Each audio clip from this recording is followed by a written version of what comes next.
everybody. Today I am here with the Curated Nest and I am going to initially I was just going to do papers today and talk about background papers and all that, and then I thought I'd actually get more specific and I'll talk to you about making background papers and enhancing your art with different metallics.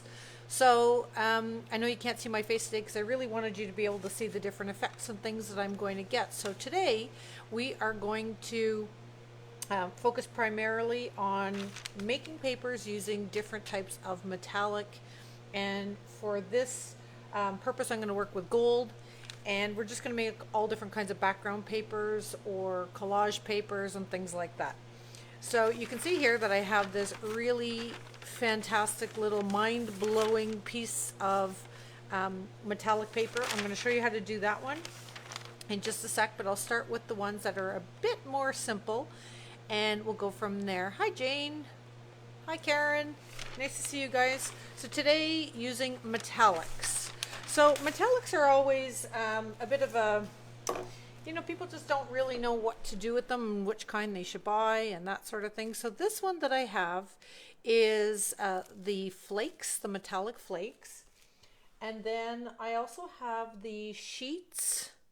Maybe I ran out of sheets. I did run out of sheets, so I can't show you sheets today, but they do, this flake does come in a sheet as well. But I never use the sheets when I'm working on background papers. Making collage papers and background papers generally is a bit more freeform and we're not concentrating on imagery. So that's when I would actually use the sheets, is for different applications in my art. So for today, we're going to use the flakes. And then I'm going to teach you the difference between the metal flakes and then the metal foil. So I have the transfer foil here. I get this question a lot on the Curated Nest forum. And people are always asking, do I buy this or do I buy this? The truth is they're two very different products used for two very different things.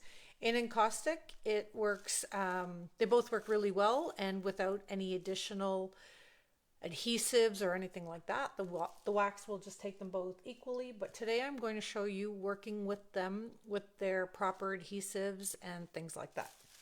So the first one I'm going to do is using, this is just a roll of newsprint. So I'm going to put out the newsprint like this, and I'll have to weight it down with a few things. There we go. So now I have that there, and I'm going to use stencils. So you can use image stencils or you can use just a regular pattern stencil, which is what I'm going to use under here. I'm going to place it under my paper, and then on top of that, I'm going to use the foil. Okay, so the foil is actually the metal, or the foil, the leaf, is actually adhered to a strip of mylar. So you can see here, because you can see right through it. I can show you in this one, you can see right through it. So the adhesive needs to be transferred onto the paper. So we're going to place this shiny side up, okay? That's always a bit confusing to someone. It's because the mylar, on the mylar side, you'll have the foil adhered, and then that is the actual matte side. So you want to put the matte side down, shiny side up, and I'm going to iron right over top of it. So I'm using my ski wax iron, my encaustic iron, and I don't have it set too hot. You just have to test it. I always start really low and then see if it works, and I can always go up from there. So I'm just going to really rub this through the stencil.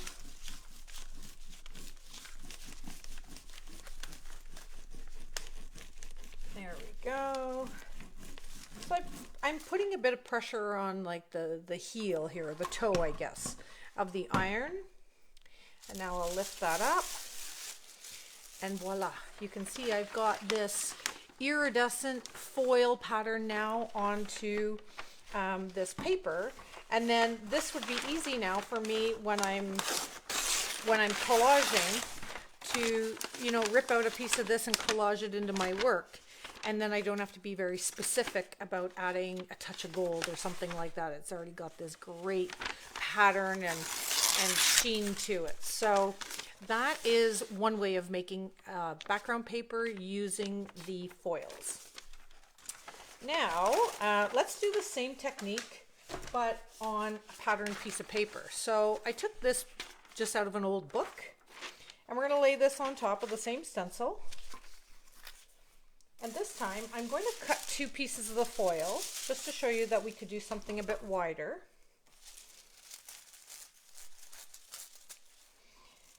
So we'll cover most of the sheet using 2 pieces of foil.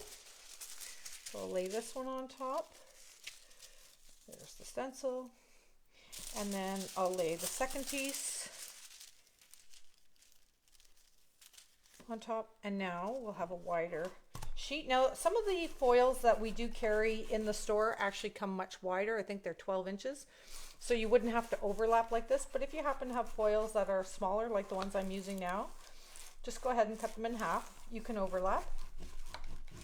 And now I'm going to start applying a bit of pressure using the toe of the iron, just to make sure I really get it pushed through.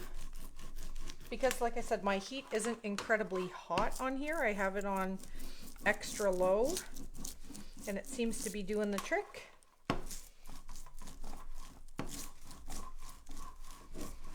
There, let's see how that looks. I'm going to peel that back. Now you'll also notice you have the ghost, right? So the ghost is your second, like it's the Mylar with the image removed. So let me see if I can put that on some paper so you can see that a little bit better. But that's the reverse, right? So that Mylar could actually be collaged into your work as well. So you would just make sure that you collage it in using a Mod Podge or something that's going to dry nice and clear. And I wouldn't wax over it because it is plastic, so no encaustic with that. But in your mixed media pieces, that would be really nice to have a bit of that in there as well, because your background, whatever that is, would show through where you have your clear bits. So I'm going to take that one off, and I'm going to take that one off, and now I'll show you what it looks like. Oh, I think I had a bit of wax on my stencil. There we go. It's stuck a little bit. So now I'll show you this collage sheet, which is, you know, a bit more random, but it's also very interesting used in the right application. So, hi Terry, nice to see you. Sophie, great to have you here. So that is using your foils, not necessarily using the sheets or the flakes. So let me show you a few other applications of metallics in your background making. So I have these 2 sheets already. Love them both. They're going to be great in collaged in my work. Now I'm going to show you something else, which is just a little bit different. A lot of us buy tubes of glitter and, you know, just little bits of things because they're shiny and they're pretty and we don't always know what to do with them. So a lot of you have seen me in my work. Sometimes I create, in a finished piece, I'd create like a river of metallic. But I'm going to show you, if you have a piece of something already printed. So in this case, I have a nice background sheet already printed. So I'll peel out a little, or I'll pull that over here so you can see a little bit of it. And in here is a vein of what's supposed to be metallic. Now that vein, so this is an image I created digitally, so, and then I just had it printed. So this vein, even though I'm going to use this as a background later on, I think I'm going to add these gold beads.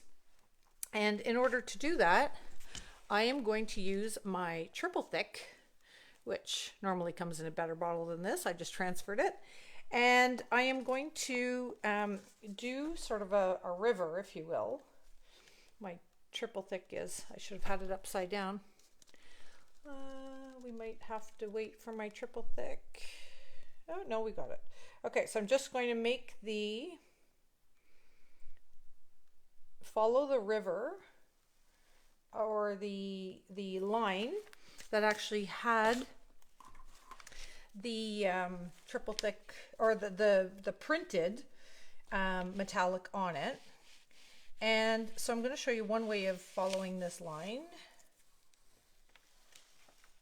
Now, if you don't want to follow the line, you could do it anywhere, right? But I'm just going to show you with that one. Then I'm going to take my glitter beads, and I'm just going to put the beads right on top. All the extra ones that go by the wayside are fine, because once this is dry, I'll be able to fold the paper. And once I fold the paper, I can create like a funnel, and then I can just, you know, put them all back in the bottle. So I'm not concerned about spillage from the extra. There's no waste. There we go. So once that's dry and clear, it's going to look awesome, and then that'll be in my background paper. Now, conversely, if I use the what's it called? Metallic size. So we sell this also in the store. It's under size, and then we put in brackets glue so that you would know what it's for. The glue, or the size, is a glue that remains open. So what that means is it's not going to dry right away. And because it doesn't dry right away, it remains tacky, sticky, and then you can put your metallics and your foils right on things. So I'm going to show you using it through a dauber.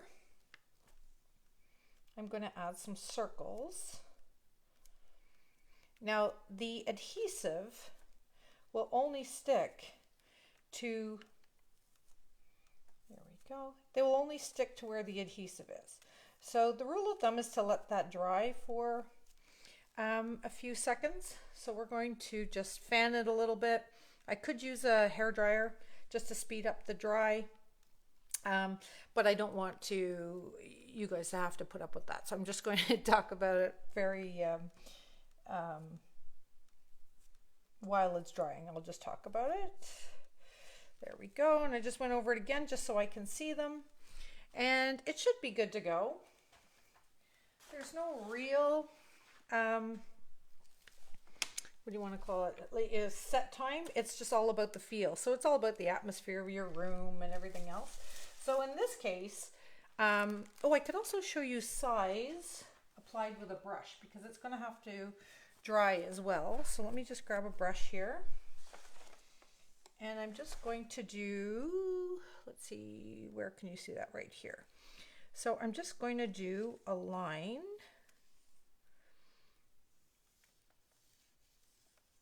of the adhesive,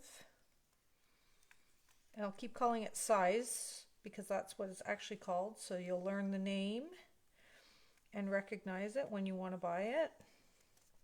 There we go. So we'll let that dry. Now the flakes are great for this because they'll only stick where the adhesive is, so you can always brush off the rest later. So I'll find my dots, and I'll just rub the metallic over top of the dots. Now this also works through a stencil, so if you have a stencil, a polka dot stencil, or any kind of stencil, if you want to do letters, this is a fantastic way to just use your brush and then go very carefully through your letters. And then you could spell words, you could, you know, if you're doing signage, you could add whatever text you need. So I need a little more on that one for you to get the idea.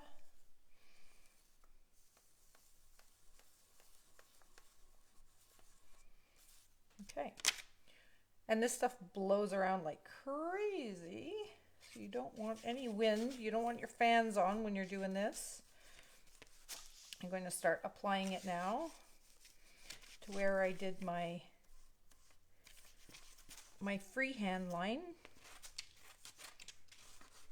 Now this paper is super absorbent because it's paper, and so I could have gone over this line a second time and then it would have been much crisper, but instead I've got, you know, some parts where the foil was absorbed, or the adhesive, sorry, the size was absorbed into the paper.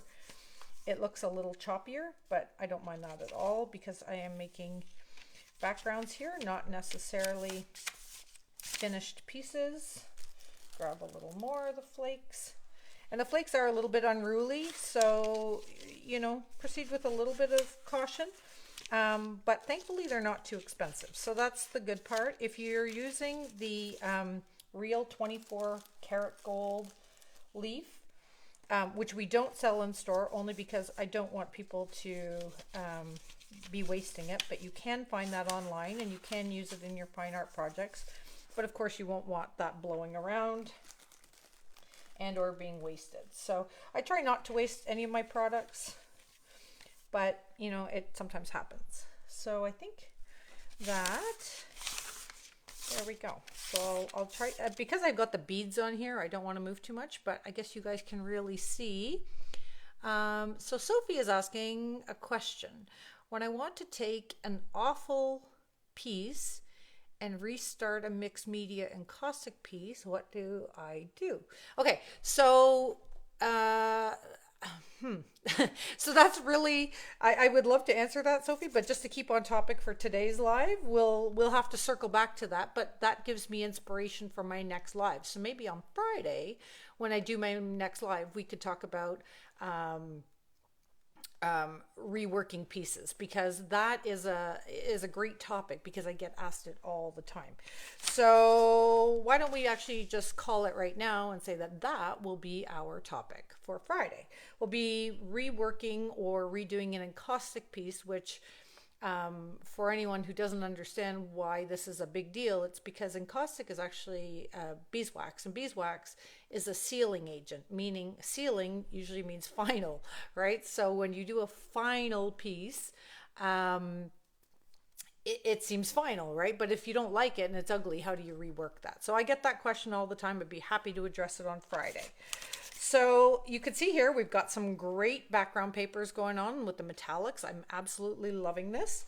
And let's see what else we can get up to. So I'll move this one carefully out of the way. So we've talked about metal foils, and we've talked about metal leaf, and what else? Metal glitter, right? So through glitter. And then of course there would be paint and objects and things like that. So a lot of times I get the question, I'm just out of sight for one sec. A lot of time I get the question like, how do I include metal objects? So I actually have these nail heads here that I bought, and there we go.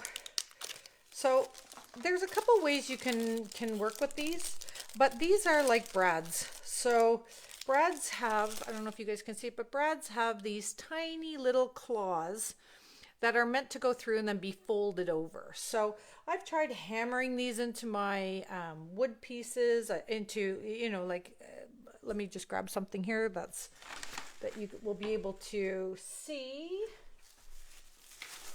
I'll grab a wood panel because I often paint on panels, and you can see that I can't really do anything about attaching that because I can't drill these 5 little points perfectly to insert that, and I wouldn't rely on encaustic to actually hold that in place.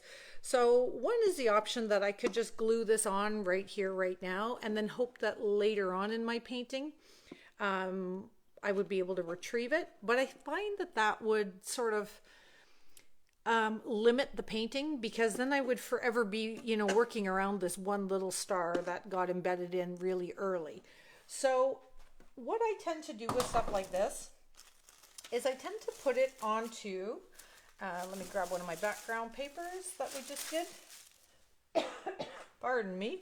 I've got my encaustic going and I turned off my ventilation so that you guys could hear me. So pardon the dryness of my throat.